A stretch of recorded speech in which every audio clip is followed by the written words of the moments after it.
नमस्कार मंडळी, इथे स्वागत आहे आपल्या अजून एका नवीन मिनी व्लॉगमध्ये. तर आज दुपारीच निघालो होतो थोडं बाहेर जाण्यासाठी, मम्मी पप्पा आणि मी. तर हे मंदिर आहे पवईमध्ये, जुनं मंदिर आहे हे आणि सुवर्ण नागा मंदिर म्हणून ओळखलं जातं. तर इथे नागदेवाची पूजा केली जाते. असं समजलं जातं की या मंदिरामध्ये आल्यावर आपल्याला ज्या राहिलेल्या इच्छा असतात, अपूर्ण इच्छा, त्या पण पूर्ण होतात.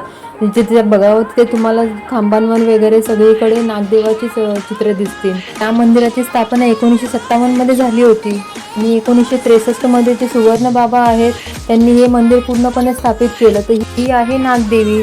या मंदिरामध्ये पूजा केली जाते या नागदेवीची आणि हे मंदिर इच्छापूर्ती मंदिर म्हणून पण ओळखलं जातं. ना कालसर्प दोष वगैरे असतो त्यांचं पण इथे निवारण केलं जातं आणि नागपंचमीला इथे खूप मोठा उत्सव पण असतो. असा आहे या मंदिराचा इतिहास. हे काही अशी मंदिरं एवढी जुनी आहेत पण ती आपल्याला माहिती नसतात. हे मंदिर पण खूप छान आहे बघा. तुम्ही पण एकदा नक्की व्हिजिट द्या या मंदिराला. छान आहे इकडचं वातावरण, एकदम प्रसन्न वाटतं आतमध्ये आल्यानंतर. तर इथे 5 असे लाईनमध्ये शिवलिंग पण आहे, त्याच्यावर तुम्ही जल पण अर्पण करू शकता. तर नंतर निघालो घरी येण्यासाठी. बाहेर आलो ते थोडे फोटो वगैरे तर काढलेच पाहिजेत म्हणून मी, मम्मी आणि पप्पा थोडे फोटो वगैरे काढले. नंतर मग निघालो, रिक्षा पकडली आणि घरी आलो, कारण की आज होता दिवाळीचा पाडवा.